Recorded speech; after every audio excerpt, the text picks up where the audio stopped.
Hello and welcome to Precon Decon, the video series where I deconstruct the pre-constructed decks of Magic the Gathering's history. This video we're going to start looking at Fate Reforged, which is the second set in the Khans block. And we're going to start off by looking at Unflinching Assault, which is a white and black deck. I really like this actually in Fate Reforged. So the original Khans of Tarkir decks were 3 colours. So all the Fate Reforged decks are enemy colours, and then the Dragon's Tarkir are allied colours. I actually really like this, that they kind of mix this up a bit, because a big weakness, I'm going on a bit of a tangent for starting the video, but back in Shards of Alara, we had Shards of Alara have 3 colour decks, and then we had Conflux, and they did 3 colour decks again, which was in my mind like a bit of a mistake, because it just meant that those Conflux decks felt very, very similar to the decks that you just had in Shards of Alara. I think it's a smart move to make, to not make the Fate Reforged decks also triple coloured.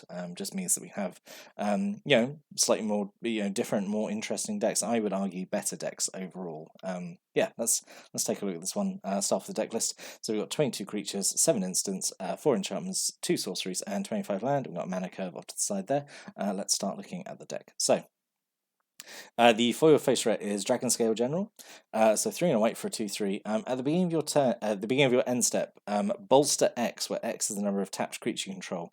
So in Khans Tarkir, we had the Abzan, who had their Outlast ability, which was you paid a certain mana cost and you tapped them, and they got a +1/+1 counter on them, and you can only do it as a sorcery.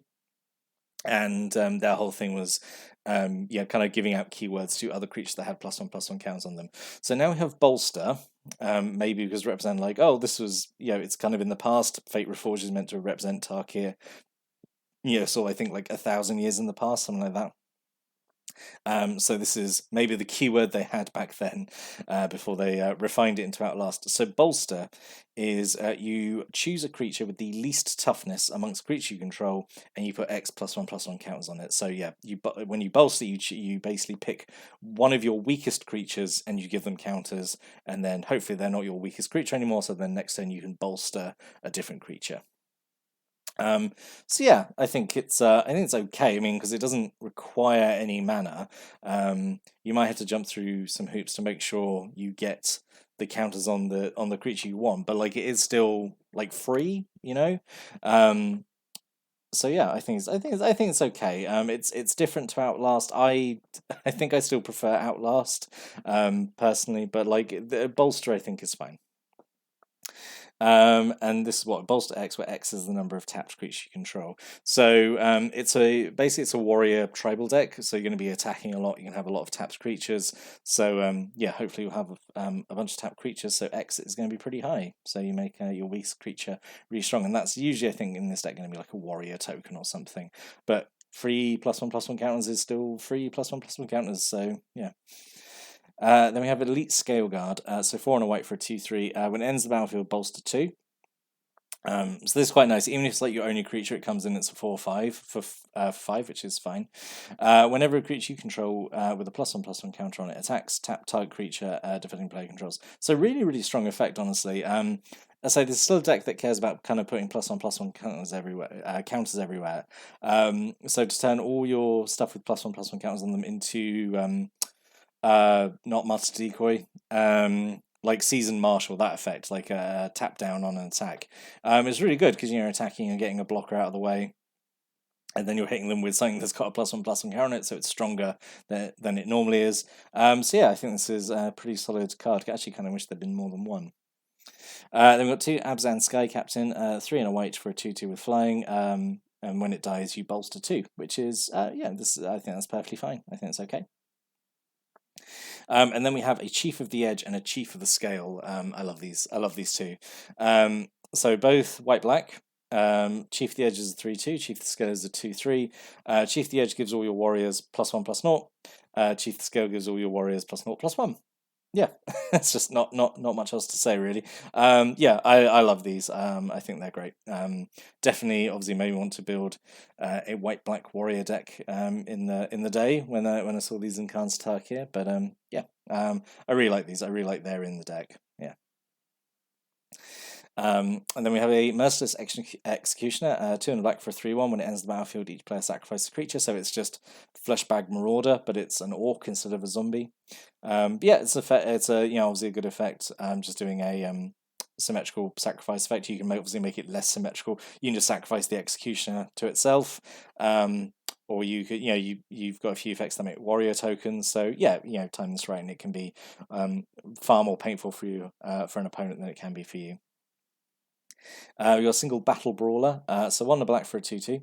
As long as you control a red or white permanent, Battle Brawler has +1/+0 and has first strike. I think this is really, really good, because at the very least it's a 2/2 for 2 with no drawback. Which in black, we're starting to get to the point now in black where like that's kind of the standard now. Black has bears, so this is a bear with upside, which is really, really nice, honestly. And it's like not a hard requirement to me to get a white permanent down. And then it's a 3/2 with first strike for only 2 mana, which I think is, that's pretty solid actually. Again, kind of wish there'd been more than one in here, but yeah, I really like Battle Brawler. I think it's a solid card to have. And then we have an Unyielding Krumar, 3 and a black for a 3/3. You can spend 1 and a white to give it first strike till end of turn. Yeah, again, this is fine because like even without the first strike, it's like Heal Giant stats, which is fine, I guess. But yeah, it's got the option for first strike. So yeah, I like all these. This is a page of good orcs. You got 2 Aven Skirmishers, just 1 white mana for a 1/1 flyer. Sure. 2 Mardu Hateblades, 1 white mana for a 1/1. You can spend black to give it Death Touch until end turn, which is, again, I think that's perfectly fine. So we'll talk about that a bit in one of the previous decks. Yeah, I think it's fine. 2 Sandstep Outcasts. I actually quite like this card. So 2 and a white for a 2/1.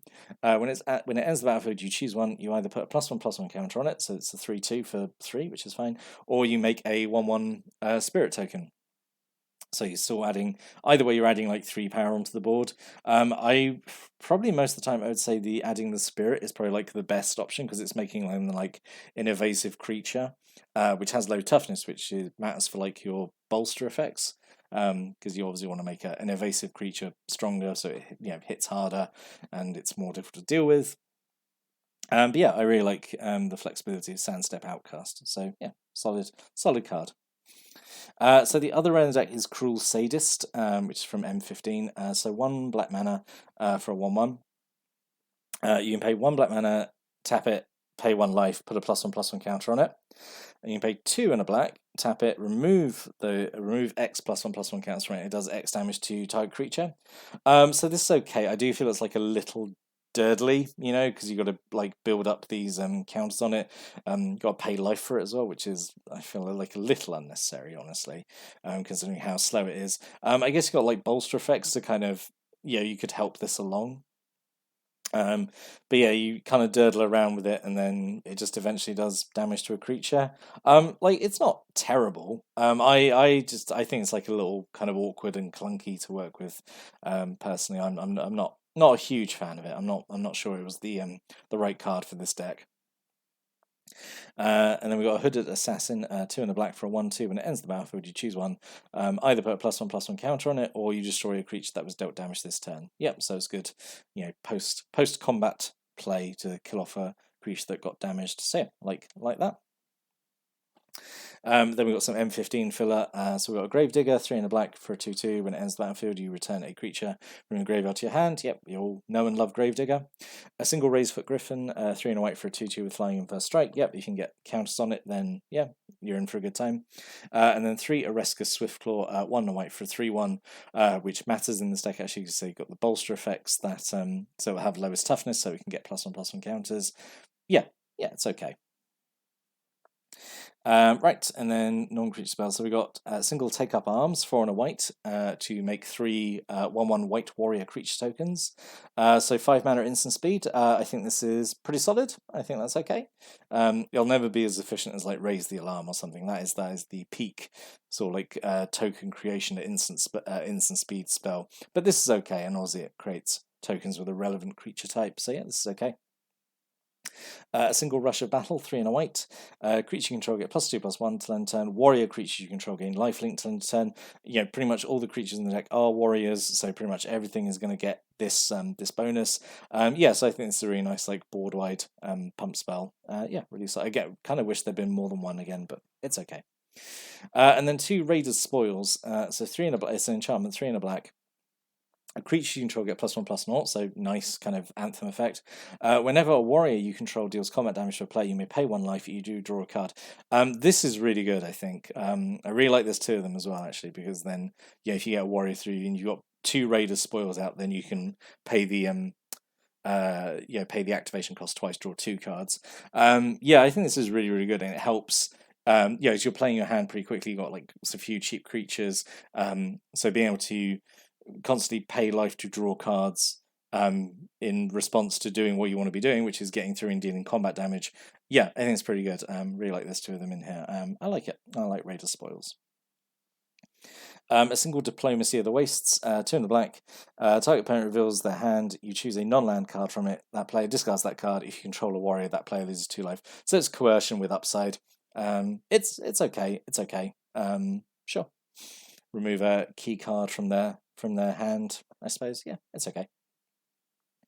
2 Harsh Sustenance, 1 a white and a black, instant speed, does X damage to target creature or player, and you gain X life, where X is the number of creatures you control. It's a deck where you're kind of like going wide with a bunch of cheap warriors and tokens and stuff. The fact this can come out instant speed is actually pretty good, and it can do, I think, a fair amount of damage. And the fact hitting creatures or all players, I think, is really, really good. I think this is like a really strong common, honestly. I really like it. I got 2 Honours Reward, 2 and a white. You gain 4 life, Bolster 2. Yeah, it's fine, just a bit of life gain and some counters. Yeah, it's okay. Feel like it's doing quite a lot for 3 mana, honestly, to give the counters and the life. But yeah, I think it's solid. Single Sandblast, 2 and a white, does 5 damage target attacking or blocking creature. This time we usually kind of see this effect in white, doing damage to attacking or blocking creatures. And 5 damage is pretty substantial. So yeah, this is a good little, again, combat trick. Single Throttle, 4 and a black, type creature gets -4, -4, 10. Kind of expensive, but at least it's instant speed. -4 is, again, fairly significant. It's okay, and it's common. What do you want? I suppose a common. I think it's okay. And then 2 Debilitating Injury, 1 a black enchant creature. It gets -2/-2. This again is okay. It's essentially like a removal spell, isn't it? Most of the time, or you're going to stick it on a big creature to make it weaker and less likely to, make it less of a problem to deal with. So yeah, again, this is okay. Again, nice. There's 2 of them. So then we have 3 Scoured Barons. So all the gain lands that we had in Khan's here got reprinted in Fate Reforged with new art, which feels like maybe a little unnecessary, because that is like 10 card slots then that are taken away. But they all get this kind of like 1,000 years ago art, kind of thing, which is kind of interesting. Anyway, we got 3 of those. They enter the battlefield tapped, give you 1 life, and it gives you white or black, which is, perfectly fine. And then 13 plains and 9 swamps.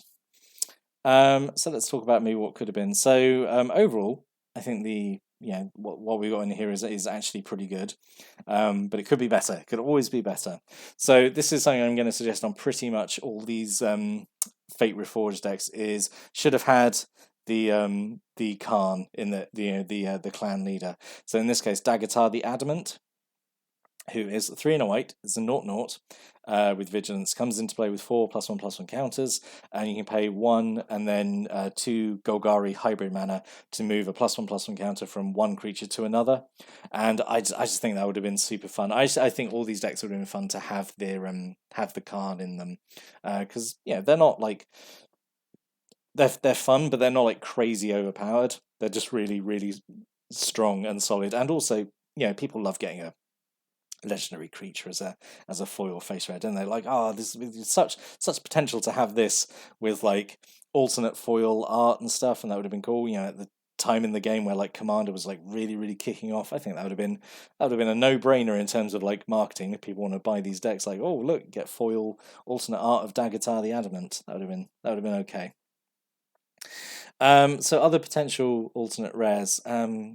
Because I think the Dragon Scale General is good, and oh god, what was the other rare? Can't remember what the other rare was. That's good, isn't it? Can't remember what the other rare was. Oh, the Sadist. Yes, of course, the Sadist. Yeah, which is rubbish. Yeah, definitely should have a Daggertar. Or Mardu Strike Leader is the potential here, like 2 and black for a 3/2. When it attacks, you make a warrior. And it has this dash mechanic. Maybe they didn't include it because it's got dash, which is like, a whole like different mechanic. Maybe they didn't want to have like dash and bolster in the same deck, like especially just on one card. So I maybe appreciate why that wasn't included here. But Citadel Siege should have been. I'd also push that all these decks should have had their relevant siege as well. Like, then whether you got the rare sorted out, then have the Khan and have the relevant siege as well.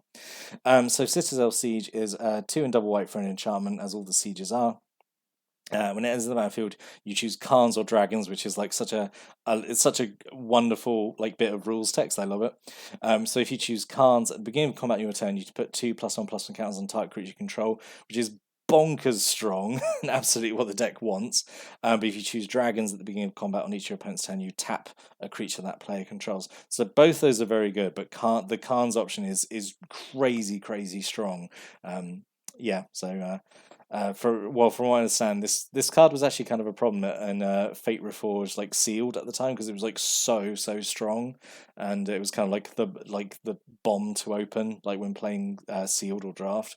But yeah, in here it could have potentially been too good. I think it's crazy whether it's not like Bolster 2 is, which would make sense, but it's a straight up 2+1/+1 counters on any creature you control. It's not, you're not limited by the bolster effect. So yeah, I think out of all these three, I think Daggertar would have been the most realistic one to have. I say I really do think these Fate Reforged decks should have had their Khans in them, because all the Khans interact with the abilities anyway. But yeah. So overall, I think this is a good start to looking at Fate Reforged. Warriors are one of like my favorite tribes, and I really like there's a whole like tribal deck based around them. Really good. I do think the overall like what's in here is pretty good. I do think all the Fate Reforged decks are pretty solid. So definitely have some fun looking at the next few ones. So yeah, if you've got any thoughts or stories or comments or opinions about this deck or any of the cards in it, stick a comment below. Always like reading those. But I'll bet next time I'm going to look at another Fate Reforged intro pack. But until then, thanks for watching and listening, and have a great day.